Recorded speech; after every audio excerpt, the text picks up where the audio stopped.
20 जानेवारी रोजी अभिजित पवारचा मला फोन आला, हे फोन रेकॉर्ड आहे की मला भाईंशी भेटव, मला इथे खूप त्रास होत आहे, मला भाईंकडे यायचंय। नजीब भाईंनी मी ऑफिसमध्ये मला काही नसताना नजीब भाईंनी मला पहिल्यांदा माझ्या राजकीय जीवनाची सुरुवात नजीब मुल्ला साहेबांमुळे झाली। त्यांनी पहिल्यांदा मला 10,000 रुपये पगार देऊन मला माझ्या खाण्याचा बंदोबस्त केला। मी त्यांना कधी विसरणार नाही। मला त्यांच्याशी भेटायचंय, मला इथे खूप त्रास होत आहे, मला इथून निघायचंय। तर लोक काय झालं बाबा, काय म्हणजे असं का बोलतोय तू?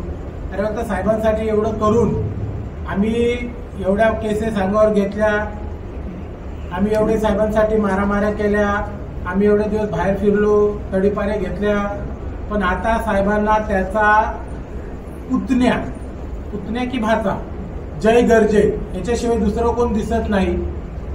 जय गर्जेने माझ्याकडे म्हणजे अभिजितकडे, ठीक आहे, जय गर्जेने माझ्याकडे एक मला मोठं टेंडर मिळालं, त्याच्यामध्ये 10 करोड रुपये मागितले की मला 10 करोड रुपये द्या, नाहीतर ते एक टेंडर तू आव्हाड साहेबांच्या नावावरती घेतलं, मला 10 करोड रुपये दिले पाहिजे। तेव्हा मी पण त्याच्या पुढे एक पूर्ण खर्च मांडला की 4 करोड रुपये हे मी इलेक्शन मध्ये माझ्या स्वतःच्या खिशातून मी खर्च केले, त्याच्यामुळे मी देऊ शकत नाही। परंतु याच्यावरती आव्हाड साहेबांना बोलल्यानंतर आव्हाड साहेब काय बोलत नाही। त्यानंतर बोगद्याचं काम पण त्यालाच भेटते आणि सगळे कामं त्यालाच जर देत असतील, त्याच्यानंतर तिकडे विटाव्याला कुठली कंपनी येते त्या कंपनीत इंडा, त्या कंपनीच्या पण खड्ड्याचं काम त्यालाच दिले। सगळे कामं जर त्या आता कुठून हा आला नवीन, आजपर्यंत जेव्हा केसेस घ्यायच्या असतात, जेव्हा मारामारी करायच्या असतात, जेव्हा आम्ही आमचे पोरं बाळ सोडून जातो तेव्हा आमच्याकडे कोण जात नाही, आमच्याकडे कोण तेव्हा हे दिसत नाही। आता कामाच्या वेळेला कमवायच्या वेळेस हे लोक दिसत आहेत। त्याच्यामुळे आता मी मोठा झालोय, मी माझे कामं घेऊ शकतो, माझी कंपनी मोठी झाली। फक्त मला नजीब भाईने थोडा सपोर्ट दिला तर मी या सर्व कामातून निघून जाईल, हे त्याने मला सांगितलंय। आणि या सांगितल्याच्या नंतर त्याच्या बोलण्यावरून मी नजीब भाईशी त्याची भेट घडवून दिली। आता ते 4 करोड रुपये त्यांनी खर्च केले का जय गर्जेनी त्याला 10 करोड मागितले, आव्हाड साहेबांनी त्यांना सांगितलं का नाही सांगितलं हे त्यांचं आत्मपसलं आहे। ते आव्हाड साहेबांनी स्वतः समजावं, तर जय गर्जेनी स्वतः समजावं आणि त्यांनी सत्य सांगितलंय का खोटं सांगितलंय हे त्यांना जगाला नाही कळणार, मला पण नाही कळणार, पण त्यांना स्वतःला तरी समजेल की ही गोष्ट घडली होती का नाही घडली। दुसरी गोष्ट, हे सर्व झालं असताना ऋताबाईंनी त्याच्याकडे गेल्या। ऋताबाईंनी त्याच्याकडे गेल्याच्या नंतर ऋताबाईंनी त्याला सांगितलं की आम्ही तुला काय कमी केलंय, आम्ही तुझ्यासाठी काय झालंय, आव्हाड साहेबांनी तुला काय कमी केलंय, तुला एवढं सगळं केलंय। तेव्हा तो ऋताबाईंना काय बोलला की आम्ही पण साहेबांसाठी 169 दिवस बाहेर फिरलो, आम्ही साहेबांसाठी ह्या केसेस घेतल्या। आणि तेव्हा ऋताबाईंनी काय त्याला बोलली की आम्ही तुम्हाला हे करायला सांगितलेत का लफडे?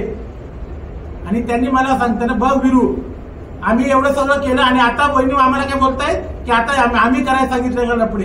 जेव्हापासून आव्हाड साहेबांच्या पोरगी ही सक्रिय झाले तेव्हा आव्हाड साहेबांनी ह्या मतदारसंघामध्ये आपल्या मुलीला उभं करायचंय।